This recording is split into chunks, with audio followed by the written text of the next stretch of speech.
Today's breakfast creation is mango, pineapple, strawberry with coconut cream. And see, there's the mangoes in there.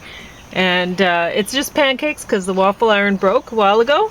And I'm having hot lemon honey. And this is a pineapple plant that I've had for quite a while, maybe a couple years. And it takes a long time for pineapples to grow, but how did I get this pineapple plant and this other pineapple plant that I stuck in with my Hoya? And I'll do that. I'll stick things like you can see an avocado pit, and there's a little mandarin orange tree in my plant pot. And because I do that, I'll stick things because I feel bad. I know that the avocado wants to live. It's a little pit, and stick the seed in. Anyway, but the pineapples, it's just pineapples from the grocery store. And while James was talking about yesterday, I think he was mentioning how he'd get me pineapples when he was trying to court me. He'd bring over chocolates, which I did not like, so he would eat the chocolate. Like chocolate. And well, I like some, but I like dairy milk. I don't like the cream-filled ones at all. I don't like them if much it's a either. mixture of like fruit kind of cream with chocolate, bleh, yuck. So anyway, I prefer the ones with chocolates with nuts. Yeah. So anyway, he'd bring those up, and then he'd eat them all because I didn't want them, and he'd bring me. But I was always very appreciative, you know, because he was bringing me things that. Well, honestly, that's... Until you get to know someone, you've got to go with what you know, what you like. And plus, it's the way to anyone's heart, really, is through food, isn't it? So he'd bring me pineapples, and he'd bring me chocolates, which are nice kind of treats. But I don't like pineapple. But I do like pineapple plants. So when he would bring me that, I'd take the top off, and I'd put it in. You have to be careful about how you cut it, the top off, because you don't want to cut the plant part of the bromeliad off. You just want,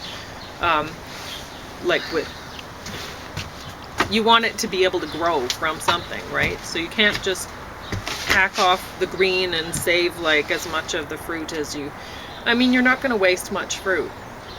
And you don't want much fruit on there because you don't want it to start rotting.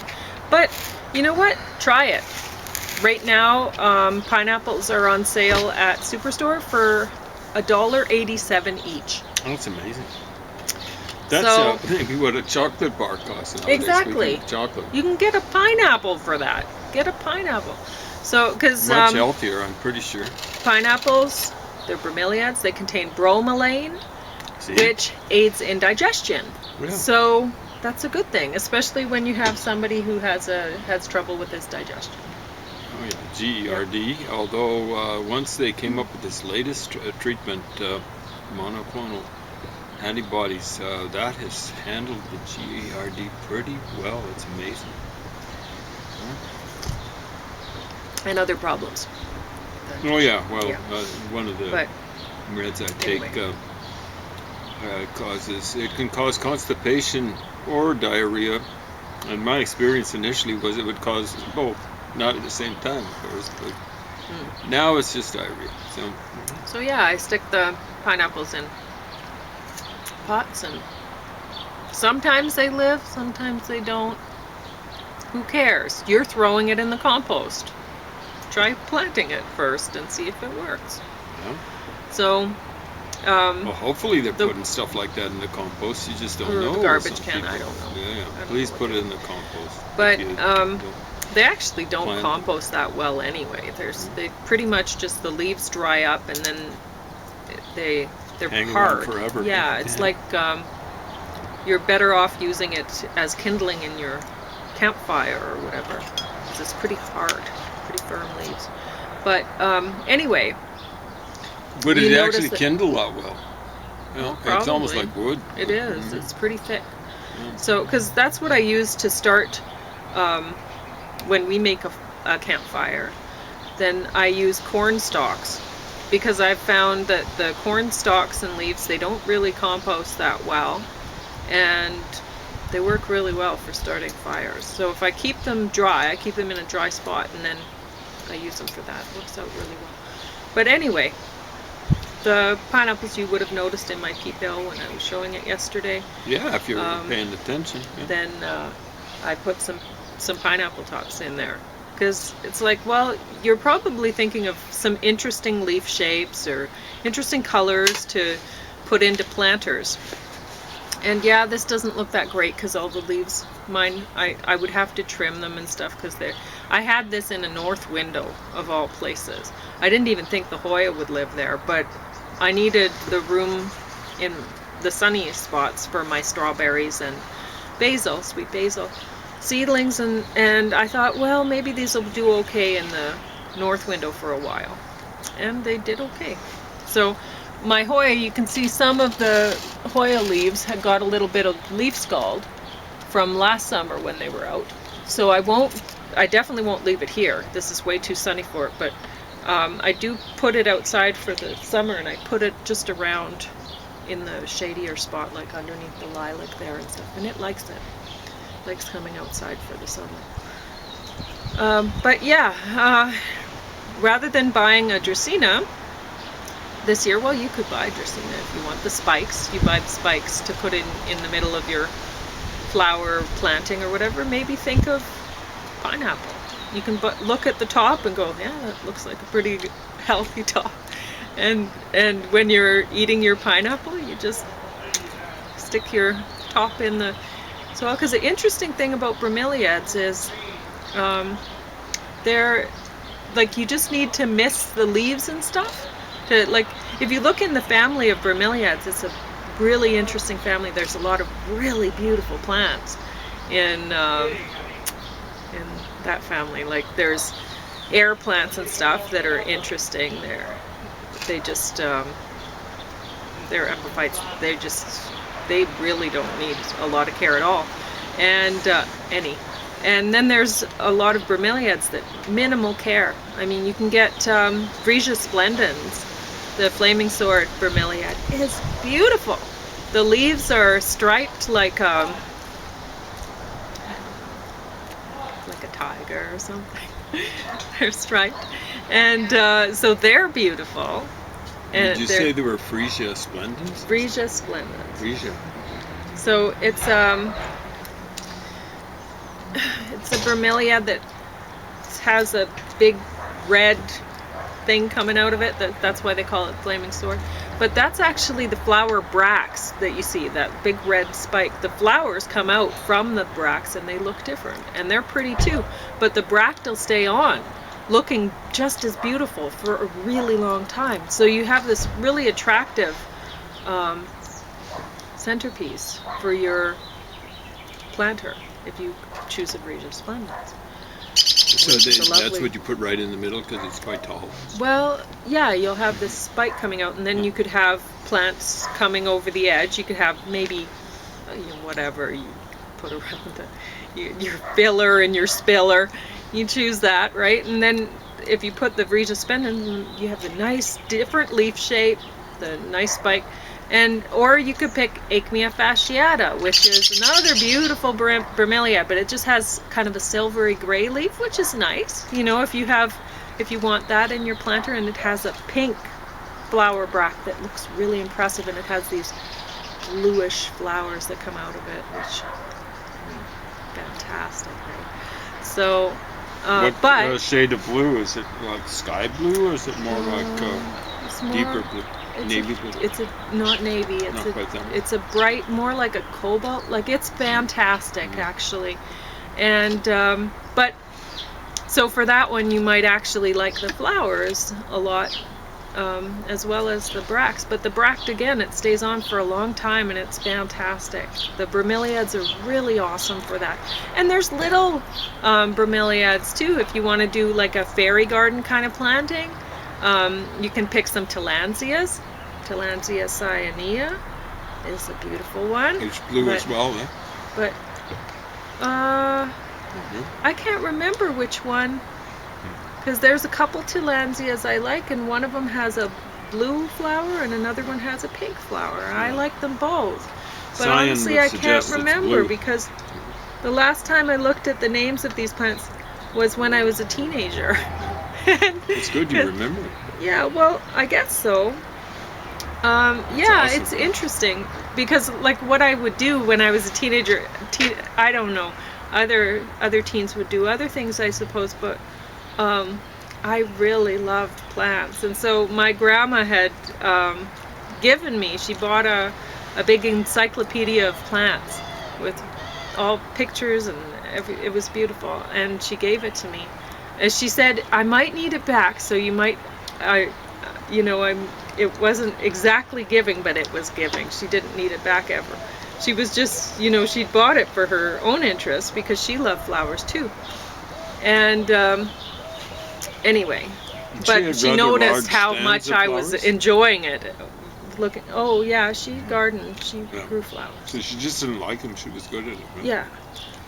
So, and I'm pretty much almost a carbon copy of my grandma, my Ukrainian grandma. So I really love gardening. The reason why I asked was I never could really see what she was able to do with flowers. By the time I came into the picture, she'd gotten to the point, Pauline's grandma, where she had plastic flowers out front. She still had her own house, and what she was doing was going with what she could still do. So that's what you do. So well, I don't know. used a to lot run. Of people... I ran a half marathon, 10-mile road races, play soccer. After my back got smashed up, I can barely jog across the street to stay out of the way of cars. A lot of older people, though, they think, well, I need to move into the city. And she moved into the city. Well, then she was moving next to terrible neighbors and this and that. Like, I planted my stuff out. I didn't talk about it yesterday, but it causes me stress now when I plant my peat bell row, because I've had so much problems with people turning on, like I like to put the timer for the water, to water the peat bell row. So that means I have to have the tap turned on from the inside of the house, like the water going out to the tap outside. Anyway, so that I can leave that timer on. I should stress that we've got good neighbors. Yeah, we do. Our neighbors are good. So when Pauline says terrible neighbors, she's talking about the neighborhood. About my neighbor. Yeah, exactly. I'm talking about the people who wander through. Yeah. So I've finally, there didn't used to be a shut-off in the house for the water out to the tap outside, but I had to put one in right away. I think it was the first summer. I came back and somebody had just left the thing going. They decided they wanted to fill up their water bottle or whatever, and they just left my tap going. They didn't even care to turn it off. And that's the way a lot of these transient people who come through are. They don't care. They don't care about other people. We were listening to the radio yesterday. We're talking about homeless people. Yeah? I'm not exactly talking about homeless people, because not all of them. A lot of them aren't homeless. A lot of them are drug dealers. Or whatever. They're, they don't live here. They're coming through, but they don't live anywhere near here. Or they're not, anyway. But you were going to mention something. But Sorry for interrupting. So anyway, I had a shut-off put on inside so that I could turn the water off so it's not on. But then, and I had no problems for a while. Then, with putting up the timers for the water, though, then I had people, it took me a while to figure out what had happened. Somebody ripped my soaker hose apart, so it was broken. And I found it out in the, in the alley. Well, I fixed the end. I cut the end and I fixed it. So I got a new connector and hose clamp and stuff. Anyway, so, but I was like, who would do that? Why would somebody rip? Well, they couldn't be bothered to untwist it from the thing to take it off, so they ripped it. They ripped it off so that they could get the water for themselves. You know, and so it's really stressful living in the city. And a lot of elderly people, they'll think, oh, well, I need to be near the hospital. Do you really need to be near the hospital all the time? Are you sure about that? Like now there's phone and stuff, and if you keep track of your health, are you really sure that you need to be near the hospital? Because when you're near the hospital, if you move to the city to be near the hospital, you're going to increase your stress level probably. You get to live out in the country. If you live in an acreage that's close to town, you won't have nearly the amount of stress that you have while you're in the city trying to be near the hospital. Because yeah, unless you have a huge wall, like the neighbors on the corner built this big like a castle wall around their property. Then maybe they had to. There were people. They going had through to. there. People were going through. They would have been doing what they're still doing in Pauline's yard. They would have been pooping in there, peeing in there. And it's unpleasant. But anyway. So, living in the city, there's at least two different kind of challenges. There's the homeless / transient. I'm not talking about all the homeless people and stuff like that. Some people because are some people are legitimately homeless, and they somebody we were listening to a call-in show on the radio, and they were talking about the drug problem and this and that, and it's like, yeah, those safe consumption sites are horrible. They don't solve the drug problem at all. In fact, they actually encourage drug use, as far as I'm concerned. All they do is it's a way for the public to help fund drug dealers. It's ridiculous. Yeah. So. And I wouldn't have felt that way before, but seeing it, it opens your eyes. Seeing is believing.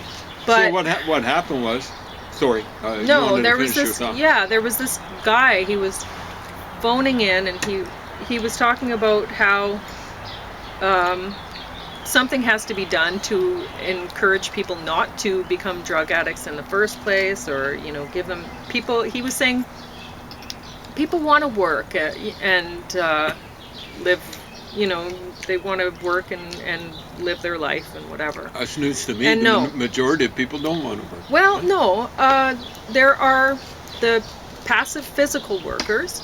A lot of them, if you give them a job and they have enough that they can, they have enough for food and their apartment or whatever, they're generally fairly fine. And everybody would rather have a house, I'm sure, than an apartment, or maybe not. I mean, some people get a little older and they're like, I don't want to shovel the walk anymore, or whatever. But until they actually live in a condo setting, and then they would rather live in a house. But not very many people like living in an apartment. But the fact of the matter is, we don't have enough food for all the people on the planet, so everyone can't have a house. You can't have your house in the city. It's not feasible, especially with the fossil fuels running out and stuff like that. And people are wondering, okay, well, where are we going to go from here for electricity sources or power sources of some other kind, whatever. It's we can't take away from food production so that people have their own house with a garden and whatever. It's yeah, we got way too many people. Negative population growth. The ideal is to live out in. You need to decrease the population. Exurbia. We can't do that with places like Australia, Canada, United States. We almost still can, but people. There are all sorts of faux gauchistes saying open up immigration, stuff like that. There's plenty of room in Canada. And it's already crowded. Yeah. The United States is hugely overcrowded. Not like places where people are wanting to escape from because they've got a huge population overgrowth and resulting poverty and violence and things like that, pollution, so on and so forth. But yeah, the guy phoning in thinking, oh, well, everyone, if you give them, you need to increase jobs, and if they have a job, no, they want you to work so that they can take from you. A lot of them. A lot of people, if It's they're not just aggressive capitalists that are that personality way. types, and a lot of the transient people wandering through are aggressive personality types, they don't They're amazing. care some of about them. passive people. They only care about you as much as they can take from you. That's it. Or can dump on you. Yeah. When it comes to economic bads, they want to take economic goods off you and dump their economic bads, literally dumping and peeing on the property.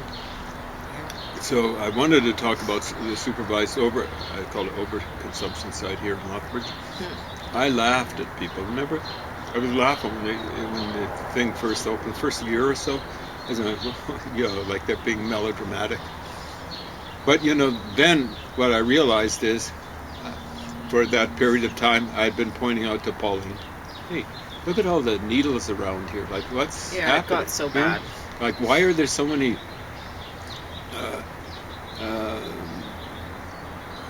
crazy people out? Yeah. Obvious drug users and stuff like that. And then the correlation was there. Oh, okay. It was a year in, and I'm going, these guys who are making an issue about or pointing out the issue really, about the supervised overconsumption. They called it the supervised consumption side. This is supervised overconsumption side, SOS. We had a legitimate case. One of the big problems was location. They located it basically downtown. Silly, stupid sort of thing. Very unfair. They were underestimating to their neighbors how many people would be using the site, so on and so forth. Yeah. A huge cost to the people who are located next to them. And it's like, okay, well, how are you wanting to help some aggressive people, and what are you going to do about the passive people that they're just ruining their lives down? Like, who's going to have to pay for my new soaker hose, or my time and whatever, the equipment to repair it? They don't think about things like that when they're setting up. It just makes life even more difficult for the passive people that are already they're not making as much money as a lot of the aggressive people in society. Now, in a lot of cases, I think these faux gauchis who are organizing those things and supporting it, they're going around, oh, those are just capitalists that are getting affected. Here's what someone wrote, and perhaps they're right. They were talking about small business people. Well, the capitalists, they're getting to sell more soaker hoses that are getting pulled off thing. I'm talking about the neighbors. So, okay? They're good. So they tend to be small business people. Small business, like a capitalist, a big businessman exploits others. A small businessman exploits himself, working huge extra hours, and that sort of exploits himself. So when people are going, oh, they're capitalists, they can handle it. They just don't like homeless people. Blah blah blah blah blah. That's just horrible. You got people who barely. About the job thing, I did want to say that I wanted to mention a friend that I had. Well, I have a couple. Over the years, I've had all sorts of friends, and one friend, he was a cocaine addict, and he'd been a cocaine addict in the 80s, and he'd had a big high-paying job and stuff like that, and he had lots of money, and so he got into cocaine, and then he had no money. Even though and no fancy job eventually, because it cost him the job. it cost him everything, and so he lost everything, and he had to. I think he ended up signing his house over to his family or something, because he would have lost that too, and he knew it, right? Mm-hmm. So